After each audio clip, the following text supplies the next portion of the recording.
Before we dive into today's episode, I want to say a big thank you to our sponsor, PensionBee.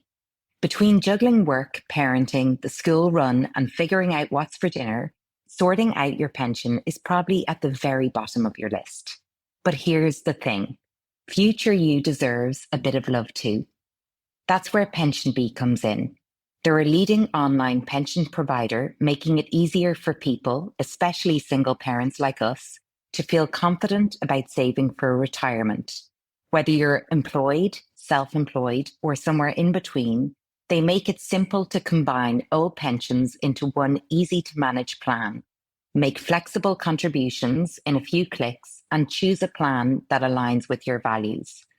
You can manage it all from their easy-to-use app, which honestly feels like a little win in your day. And we know single parents are experts at celebrating the little wins.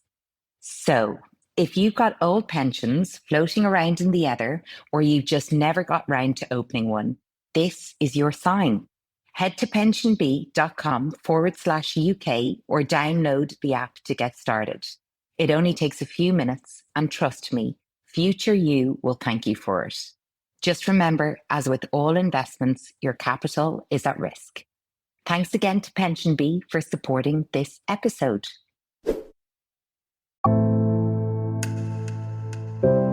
Hi, I'm Zoe Desmond, the founder of Frollo, the award-winning app for single parents that features both community and dating modes. And I'm also co-author, along with my wonderful friend Rebecca Cox, that I made through Frollo, of the book How to Be a Happy Single Parent. Hello and welcome to another episode of the Frollo podcast. For this episode, I am delighted to welcome Nat Harrison. Nat is a career and small business coach specializing in ADHD and neurodiversity. She's also a solo mom of 2 boys, one of whom has an ADHD diagnosis, and she only discovered her own ADHD in her 40s. Nat, it's such a pleasure to have you on the Frollo podcast. Hi, Zoe. How you doing? I'm delighted to be here. I've been following you guys for quite some years, so it's really good to take part in something that has been really helpful on my journey of being a solo parent as well. Well, thank you. I'm so glad to hear that. I want to hear all about how you discovered Frollo and your single parent story and your ADHD story. There's so much to unpack in this episode, and it's all so relevant. So how about we start with your single parent story, which is where we tend to start most of the Frollo podcast episodes for obvious reason when it is with somebody who's also a single parent. So yeah, what's your story, Nat? It's a very long one that we can't go into too much detail of now, but essentially I was in a domestically abusive relationship for a very long time. And whilst trying to get out of that through couples counselling and mediation and co-parenting for a while, actually, which is when I discovered Frollo and started to resource myself more in order to be a single parent. Unfortunately, I found out that my ex was stalking me and it all ended very badly. And unfortunately, he has a restraining order and we don't see him anymore. So yeah, it didn't quite end the way I wanted it to. And the ideal separated parent sort of world where you're both open with each other and you collaborate and the children don't get impacted didn't really happen for us. But yes, I have to say, I think I'm 3 years in now and I found my solo parenting feet. I think you've just got to make the most of it. And also, there are many benefits to it. And I definitely, for one, like being able to make decisions and move forward with things without having to run them past someone else all the time. And obviously in that situation, it was often that he was at odds with everything I decided to do. So yeah, there are benefits for sure. Thank you for sharing that. And I know it's sort of sensitive, so I won't delve too much into that area out of respect for your situation. But it's helpful that you have highlighted that in different types of single parenting situation, there can be pros and cons, because sometimes I think, maybe to those who are solo parents and navigating it all, alone, which is so demanding, and, kind of being on it 100% of the time. And, I'm a co-parent. So when I think about that, I think, whoa, like that must feel overwhelming. But then on the flip side, there are other things, like if you're navigating dealing with a person who you can't kind of co-parent with effectively, and it feels really impossible to make decisions for your child in a way that you would if it was just you making the decision, and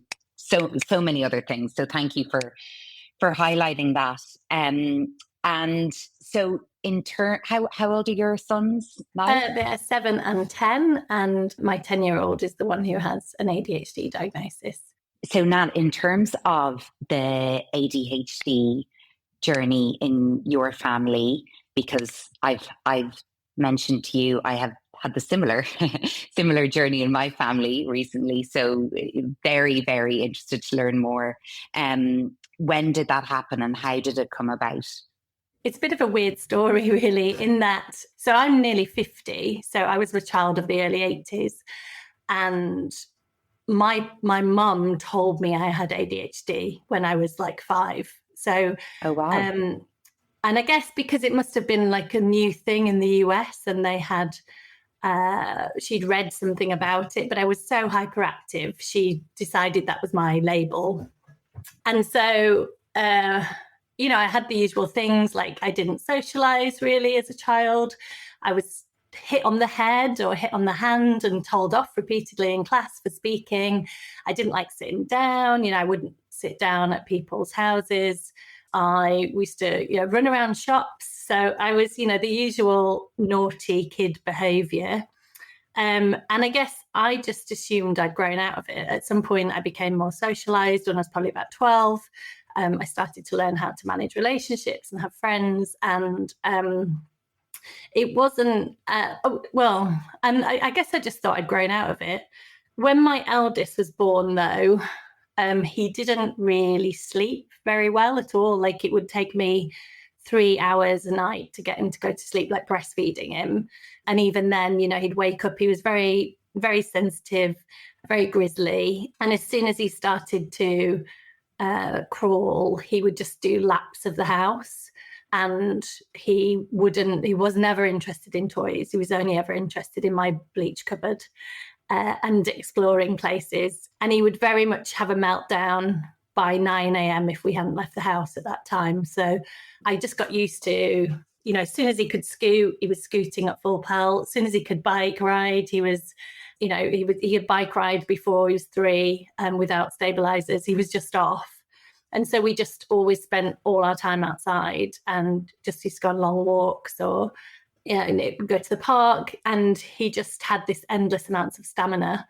And so I was convinced from a very young age with him that he had ADHD. And,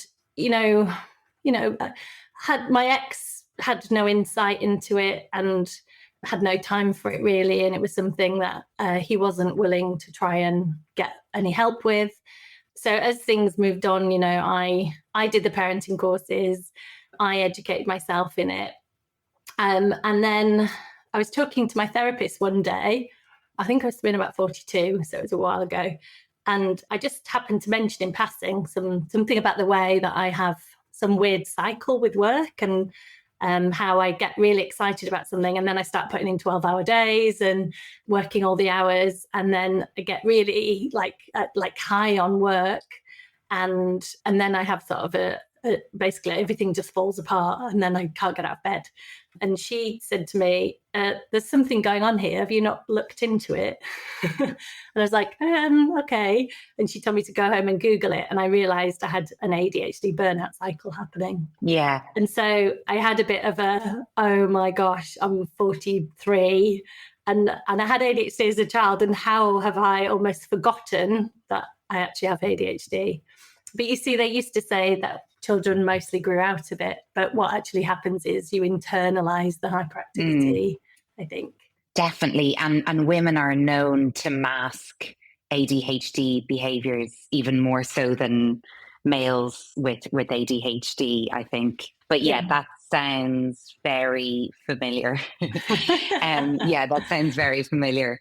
In my own experience, when I didn't realize I had ADHD as a kid at all, but school was really challenging and I could not for the life of me just not daydream when I was in class. So I was just such a daydreamer, and I remember going into class and thinking, right, today is the day I'm going to absolutely take in everything that the teacher says, and that would be my full intention. And then, suddenly it'd be, Zoe, what's the answer to that? Did you hear what I said? And I'm kind of looking around, hoping that somebody was going to dig me out, and it wasn't. But of course, then got labeled as the messer and, not bothered. And so then it's a bit of a vicious cycle. And then the negative chat starts about, well, why can't I, what's wrong with me that I can't, sort of, learn or be focused the way everyone else around me is. And yeah, without kind of going into a long, drawn out sort of TED talk about my own experience and story, because everyone's is personal.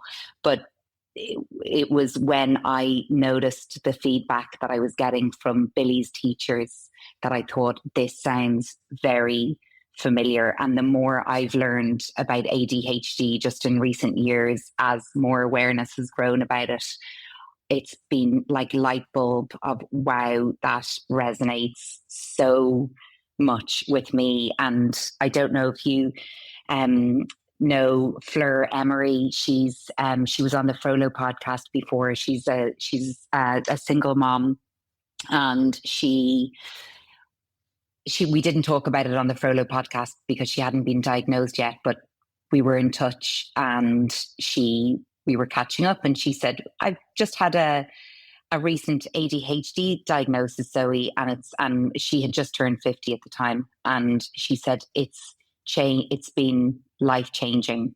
And then we got into this whole conversation, and I told her some of my experience, and she was like, Zoe, you have ADHD.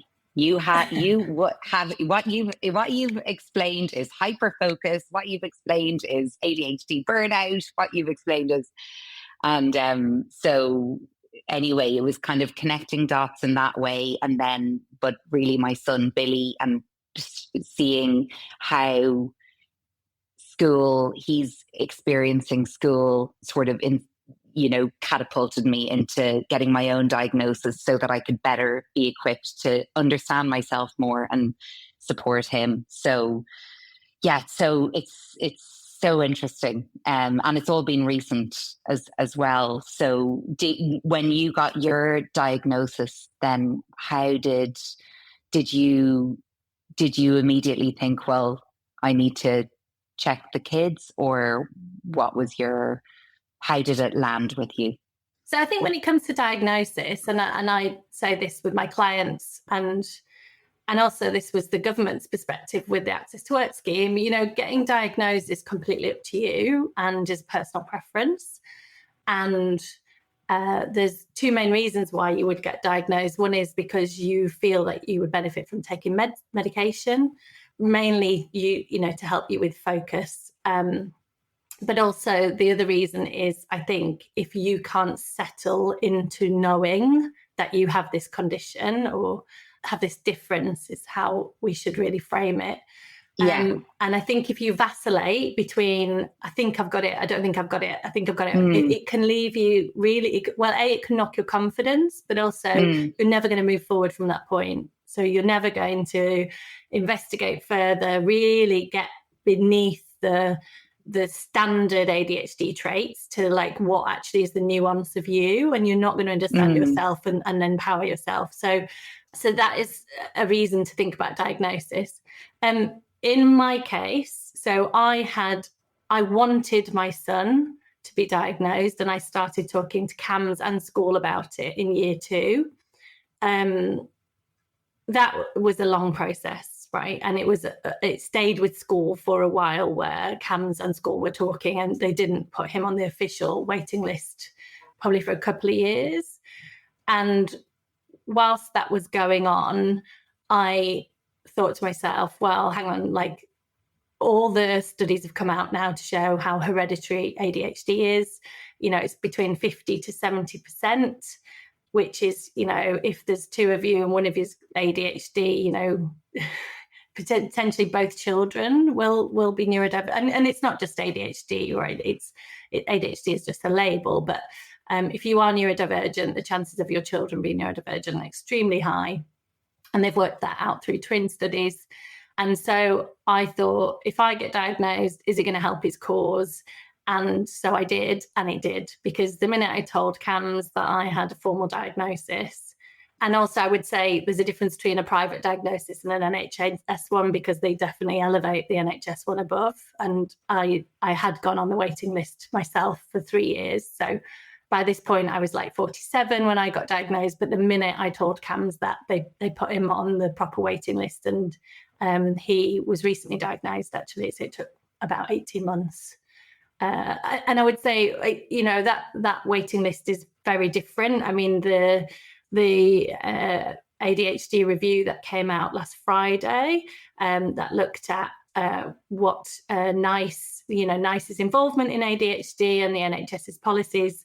It did say that in some areas the waiting list for adults are now 4 years and 8 years for children, which is just dreadful, because what can also happen is if you went on that ADHD diagnosis list after the age of 10, when you get to 18, they take you off the list and you have to start again as an adult. And they are such important years. I mean, that's the thing, the whole of your school years where, you know, where you end up having potentially a really negative experience because people don't understand, you know, because you and everyone else around you doesn't understand your brain properly. Yeah, and the problem is that particularly in women, so ADHD symptoms are exacerbated by changes in estrogen, because estrogen is required to make dopamine. If you've got fluctuating estrogen levels and you've got low estrogen that day, you'll have low dopamine. And so puberty is a pressure point time for ADHD girls in particular. And you know, that's the thing. It's when you set your identity up, right? And if you're setting if you've experienced difficulty in primary school, and then you start to go through puberty and you're questioning, who am I? If you've got no idea that you've got ADHD, I mean, like you don't know who you are. And what can happen as well is there is a model that I use with clients called the Ditzler model of the self. And what can happen is we move away from our true selves into being fearful of who we are, because for some, you know, for some people, ADHD can be quite loud and annoying, and we don't notice things. We don't notice the intricacies of and the delicacies of relationships, and so when you start to get negative feedback from peers, you sort of create this false self of who you're scared you are. And then you can even move further away from yourself and start to look at actually who am I through other people's eyes. And I think that loss of sense of self is actually a lot of the work I do with a lot of clients, is about understanding who you really are, with ADHD being integrated in you and celebrating that. Absolutely. And just on that point, I am not taking medication or anything. I was given medication, but I don't know.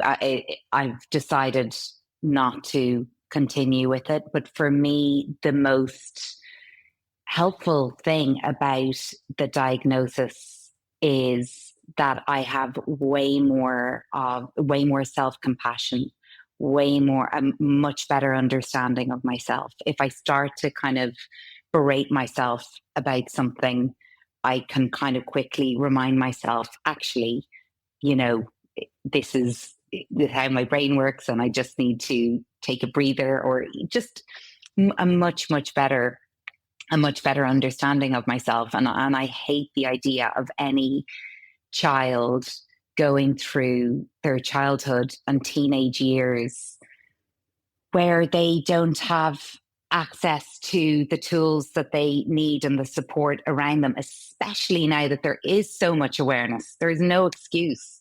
We have all the awareness now. We didn't back then, so yeah. And I'm thinking, as you were talking, I was thinking about some people in the Frollo community were chatting about how challenging some of their kids are finding the school system. And one friend in particular, her son, I think, is maybe 15, and he's had to leave the school that he's in because it's just not working for him. And she's really worried that, the whole his whole education is kind of, falling off the radar before him and her. And I can see how that can happen. And yeah, and actually I've got multiple examples of the same thing, and I'm sure you do too. And I suppose with that in mind, is there any hope or any change of, a better support and a shorter waiting lists?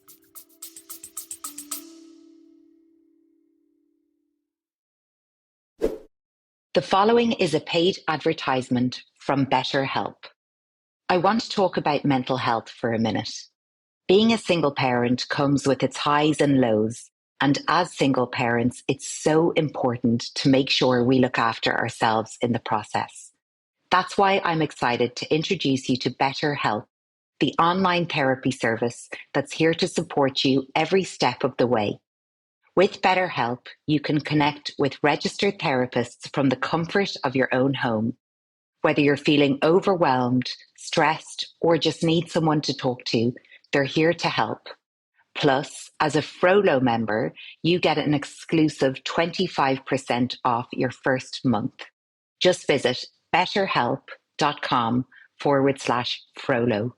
That's betterhelp.com/Frollo.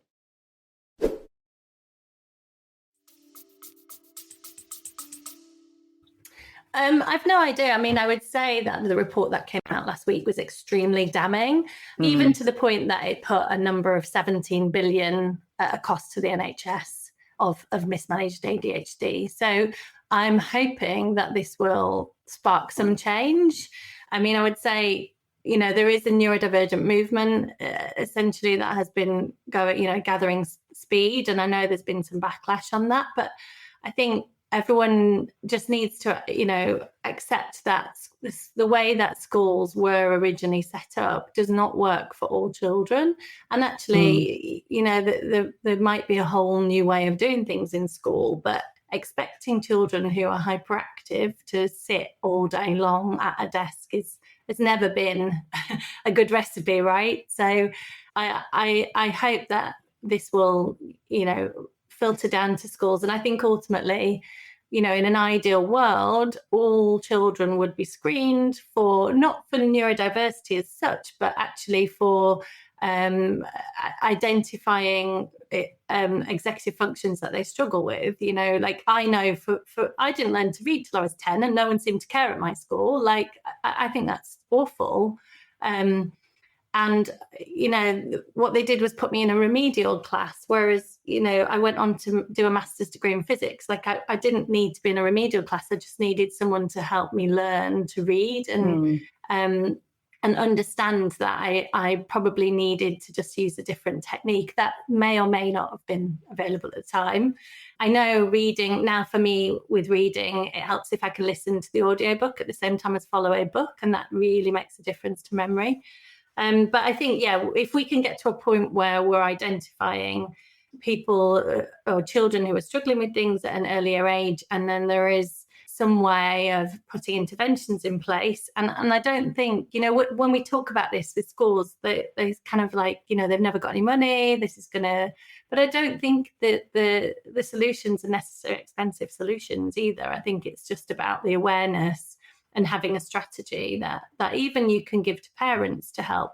Because at the end of the day, not all parents see, particularly around PI, which means predominantly inattentive ADHD, particularly around PI girls, not all parents see that, because they might not necessarily notice that their daughter's daydreaming. They might think she's just chilling out at home after a hard day at school. So yes, so I think that hopefully there's light at the end of that tunnel. I think in the meantime, what you were just saying about compassion is the number one thing I work on with my clients. I'm an ADHD career and small business coach. So I come at it very much from a nuts and bolts. What are you doing in your job day to day? But I bring compassion in straight away, because when I hear ADHDers talk to themselves, it really upsets me. The amount of, I should have done this, I should have done that, I'm not good at this, I'm not, and I don't know whether it's because of the statistic that ADHD children experience 20,000 more negative messages by the time they're 10. Which is heartbreaking. That really, hit me when I heard that for the first time. It is, and I also, I think it resonated, because I felt that in my own experience. Yeah, and as a parent, it's like I have definitely, of those 20,000, I'm probably responsible for a good 75% of them. It's hard when you've got a child who's acting up all the time, or my son is very physical and always has been, and so you can't not tell them off for doing something to their sibling or for damaging your things, right? So it's giving yourself a bit of a break on that as well. And I think when it comes to parenting, I've made every mistake in the book for sure, and I have tried everything that's going. And I think the biggest thing that makes a difference is just forgiving yourself and saying, I am a good parent because I keep trying. And and finding what works and for you, but the biggest thing that will work is connection with them, co-regulation with them, and compassion and empathy with them and for yourself, and having some grace. Yesterday wasn't a great day, things didn't go according to plan. Okay, forgive yourself, give yourself a moment and say, today I'm going to get up, put my boots on again and go at it again. So that's all you can do. Well, that is, is so important. And it's like a muscle that needs to be exercised, isn't it? That compassion muscle, especially after years, with us, like ADHD moms and late ADHDers with also ADHD kids. It's like trying to rewire our own brains into being a bit more gentle. It definitely creates a fun household. Yes, absolutely.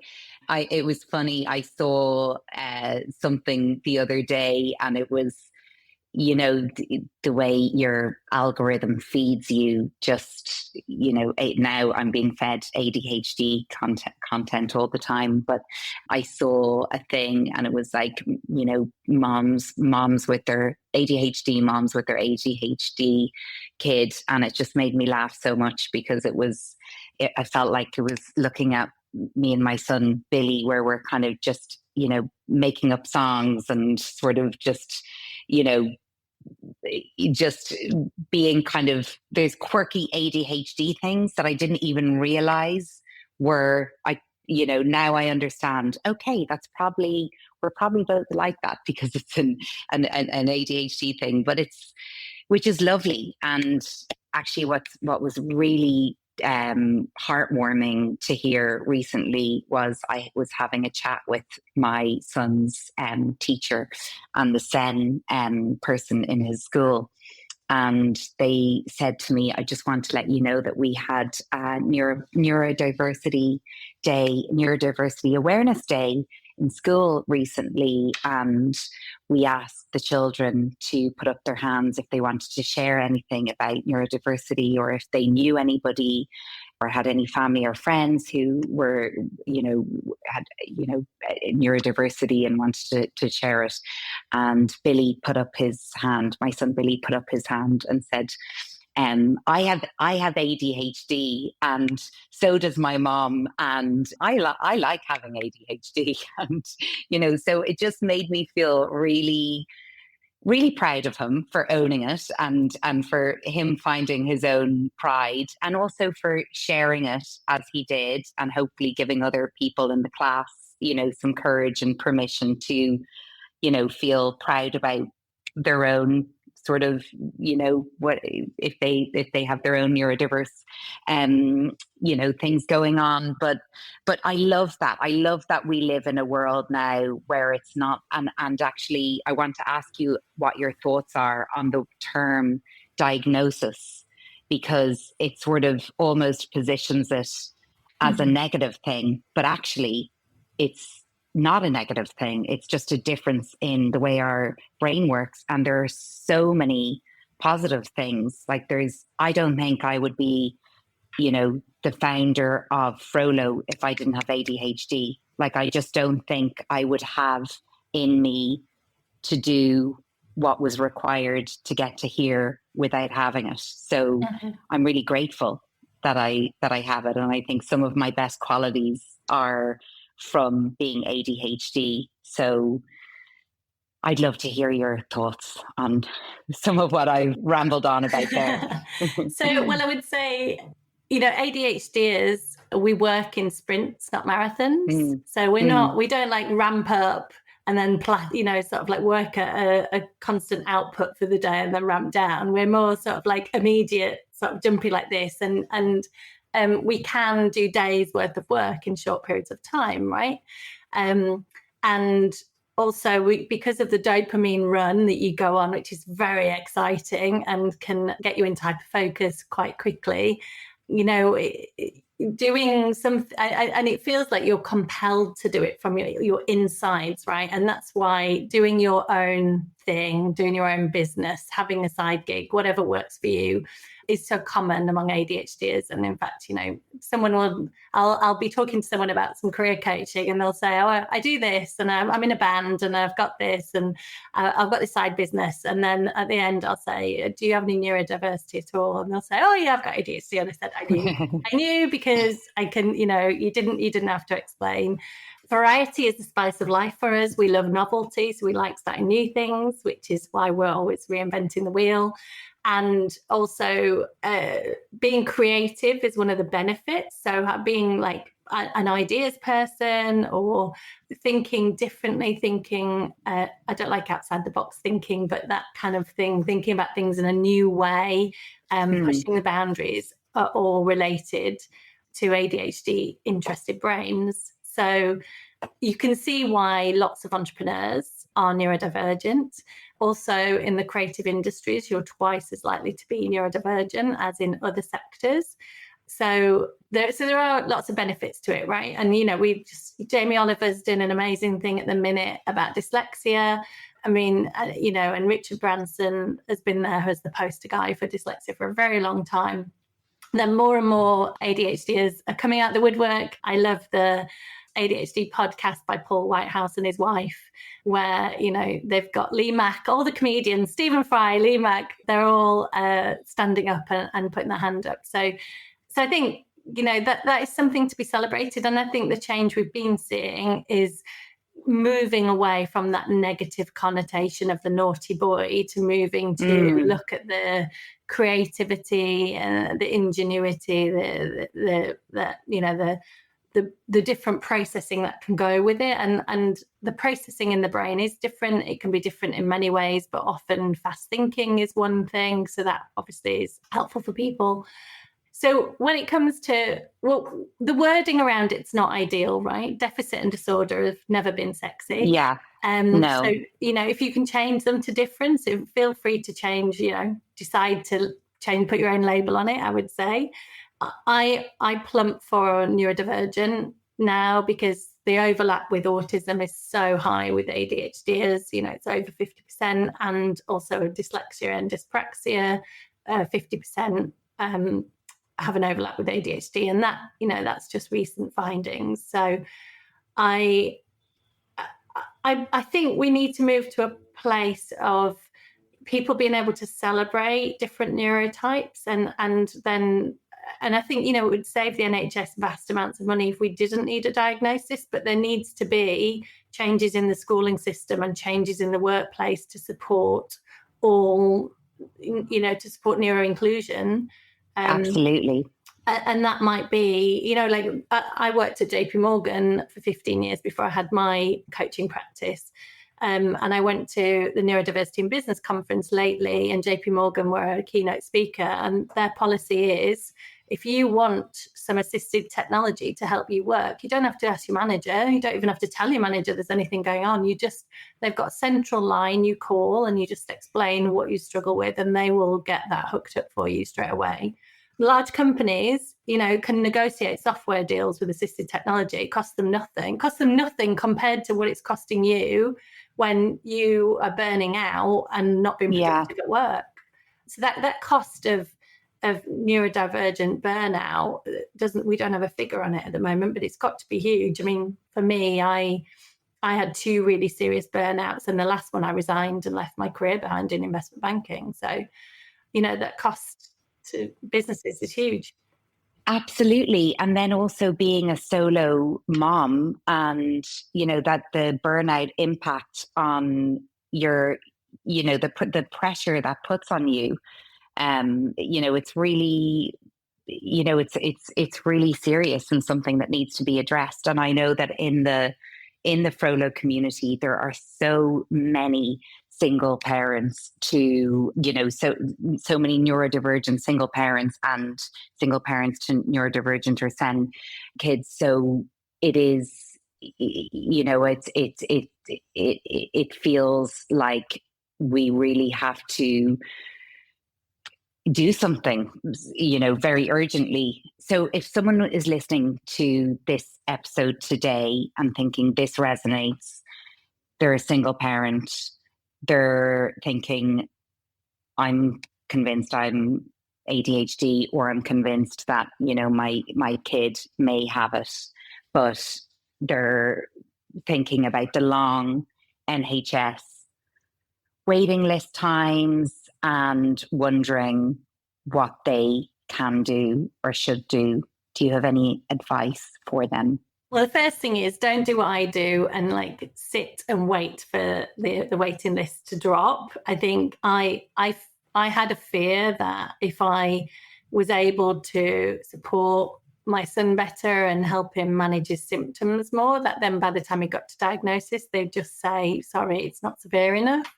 And I was I guess I was umming and ahhing at the time, and also doing my ADHD coach training in that time. And that required a lot of personal reflection on my own ADHD. But I do wish I had just started being on it with him earlier and just saying, think that you're neurodivergent, and these are the great things about being neurodivergent. And let's start an open dialogue about the things that you struggle with, because it's not you. There is a reason for it, and it's because of your brain processing things slightly differently. So, everyone worries about labels. There are still people who say, why did you get him diagnosed? You don't want him to be given this label and people to think things of him for the rest of his life. And, I think that's really not helpful thinking. And so I think if you can do a PR job on neurodivergence anyway, from the beginning, you're not inviting that in. I love that. I love that, what you just said there. Do a PR job on it from the very beginning. I think that's really powerful. So I just want to highlight that, because I think that's the reason why my son, maybe did feel proud to say in school. And that's a big difference to feeling ashamed or like there's something wrong with him. So I think to open it up like that with our kids from the outset is a really powerful approach. Yeah, and with shame, a lot of the work I do with clients is based around shame. Like we go into shame spirals, and that causes decision paralysis and procrastination and all sorts. I think it's one of the big up there of to why we can't activate into work and actually complete tasks. So I think I'm always very careful around shame. I really appreciate the work that Brené Brown has done around shame, and the Netflix program she has on that, so which I can give you for the show notes. I think for me, I'm like, I think when I got to a point in my motherhood where I was like, I'm so bad at this is just terrible. I think I made a pact with myself I was going to give up feeling guilty, and then as the ADHD journey's gone on, I'm trying to give up feeling ashamed. Like those words, guilt and ashamed, they like fester in you, and I think they stop you from moving forward and progressing and celebrating yourself. So just like ditch those would be my reply. Obviously there is lots and lots of resources out there. There's lots of books and journals. I think, if you want a comprehensive view on, what ADHD, the original book, which is ADHD, A Hunter in a Farmer's World by Tom Hartman, I think was written about 30 years ago. But it does, in chapter 2, it literally just has 30 behaviours of an ADHD child. And it'd be really clear to you if you need any support with that. On my website, I have the initial screening checklist that my doctor gave me and is often used by NHS trusts that I can send you a link to, so you can see where you rank in those behaviours as well. And I think it's about knowing. I think you just got to know. Once you know, you can start to put steps in place and move forward. And a lot of that would be going through what's called the grief process. You have initial grief of all of a sudden, hang on, this wasn't just me. There wasn't something wrong with me. I'm just different. And that relief of understanding, okay, it's I've never heard that expression, the relief, but it's so accurate. Yeah. As part of my training, we did quite a lot of work on ourselves initially before we went into the coaching specific training. I trained with a company called Goldmind Academy, who are based in the UK and are great. But part of the training, we had to write a letter to our younger selves and just basically re-explain, re-narrate our lives to say, Wow. I completely understand why you did that. I understand why you were a teenager who was self-medicating on lots of alcohol and cigarettes. I understand, it's that looking back and reimagining your childhood and your younger self is really powerful. And again, because being an undiagnosed neurodivergent person, and particularly in the 80s and 90s when punishment and discipline was still a thing, it really it just causes to gain small trauma along the way. I mean, there's a concept with trauma now of big T trauma and small T trauma, and small T trauma are like little paper cuts. Like if you keep getting little paper cuts constantly, you're going to get a big wound open. And so there is trauma related along the way, and it's something that has to be attended to really in a somatic way. And I think, doing movement practices or breath work or meditation, or I do emotional freedom therapy, so EFT tapping, that is a really good thing to start to put a lot of self-care in and heal yourself, I think. Because as a parent, you can only parent from the place of where you're at, right? And so if you don't want your child to experience these traumas or this healing, if you've got that experience to make sure that doesn't happen and be able to talk to them about that happening, it can make a big difference to how your child, grows up with their perception of self. Wow. There's so much. Yeah, there's so much in there, and it's so valuable. And yeah, I'm so glad that we live in a time where there is just a lot more awareness and compassion. And I just want to say, I think you're amazing. I think you're an amazing, you are, but you said that you give yourself a hard time, but I'm just talking to you and seeing a solo parent, someone who's gone through their own, obviously, trauma with your kid's dad, which is unbelievably challenging, I'm sure. And then, realizing that you're ADHD later in life, which I imagine must have been, had challenging circumstances growing up, because I've been there, I know, and, we've just spoken about it. And then being a mom to two sons, and then creating a business, helping other people, sort of find their way through it all. So I think that's pretty incredible. Well, thank you. I like to think I've got to a good place, I would say. Definitely the last few years have been a bit dark. Yeah. But yeah, and what I guess my business, I started my business about 15 years ago. I became a career coach. And then as more and more people came to me and realized they wanted to start their own businesses, I morphed into business coaching. So all that I've now, I trained as an ADHD coach really because of this. I work a lot with people in financial services sector and creative sector, and there's a high proportion of neurodivergence. And I just had so many clients that I could see that I just standard coaching just does not hit the mark. And there's so many clients who are paying me money and then not able to activate off the back of it. And I knew something was going on, and I really wanted to get to the bottom of that. And now I'm really glad that I have those tools that I can make sure that is the coaching really works for neurodivergent people. So and I'd say running your own business and having ultimate flexibility and being able to drop down to school. Like yesterday, I dropped down to school for 15 minutes to see a photographic exhibition that my eldest son had been involved in.